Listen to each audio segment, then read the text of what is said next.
айтқанымызда жалпы енді партияның мақсаты жаңа оралмандарды жинап алып партияға мүше қылу емес, немесе сізді жаңа осы мүшелікке тартып партияның сойылын соқтыру емес, оралмандардың сойылын партия соғып жатқандықтан біз осы партияның бауырына жиналып келіп отырмыз.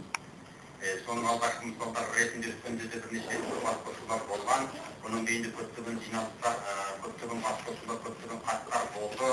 Соның біреуі қандастарымызды мына туристік визамен келіп, тентіреп қалып осында көп шу шығарған бір әңгімен шет жағасын Қытайдан келген азаматтар білетін болу керек. Сол туралы Серікжан мырза өзі арнайы хат дайындап, Қанат Далбабаевтың құзырына арнайы кіріп, бұл хат мына жастар тобының газетінде берілген.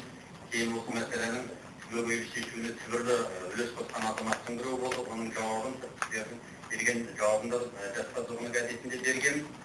Сол сияқты алғашқы бастамада біраз жұмыстар атқарылып, жақында ғана Астана қаласында өткен Нұр Отан халықтық демократиялық партиясының жаңа бірлескен отырыс мәжілісіне осы Серікжан мырза қатысып келіп, осындай мәселелердің кейбіреуі сол жерде талқыланды. Және алдағы қыркүйектің 14 күні Астанада және осы рухани жастар партиясы мен жаңа Нұр Отан партиясының бірлескен отырысы өтеді. Алла қаласа, жаңа Серікжан мырза айтты.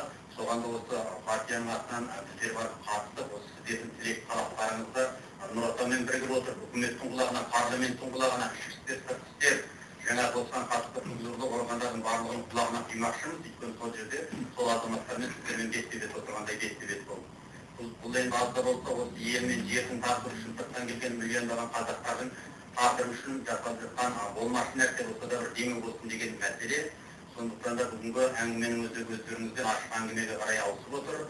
Сондықтан әңгіменің барлығы ашық болса, бірақ сіздерден өтінетін бір нәрсе, енді біз сақталған мәселелерден бұл айтып келе жатырмыз.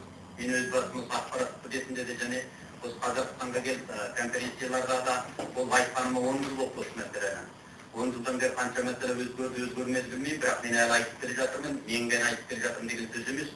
Осы отырған ақпарат құралдары, осы отырған азаматтар бәрдеріңіз айтып келе жатсыздар, және де айта береміз.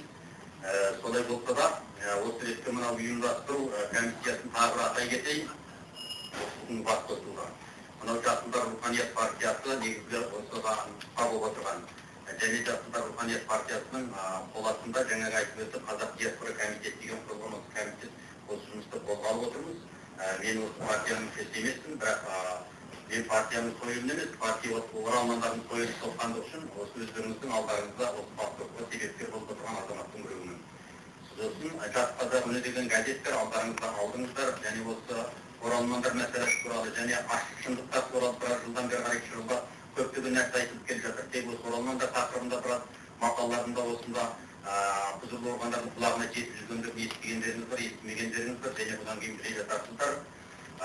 Және де осы оралмандар ішінде белсене азамат жасап жүрген жаңағы бүгінгі жиналысқа тағы бір келе алмай қалған азаматтың аты мына Қайрат Бауырхан деген азамат. Ол азамат та осы республиканың тәуелсіздік алғаннан кейінгі сырттан оралған қандастардың алғашқы өкілі ретінде осында қандастардың жоғын жоқтар көптеген дауларға, көптеген шешілмейтін түйіншектерге мұрындық болып, көптеген құзырлы органдардың құлағына және халықтың мұңдарын жеткізген азамат еді.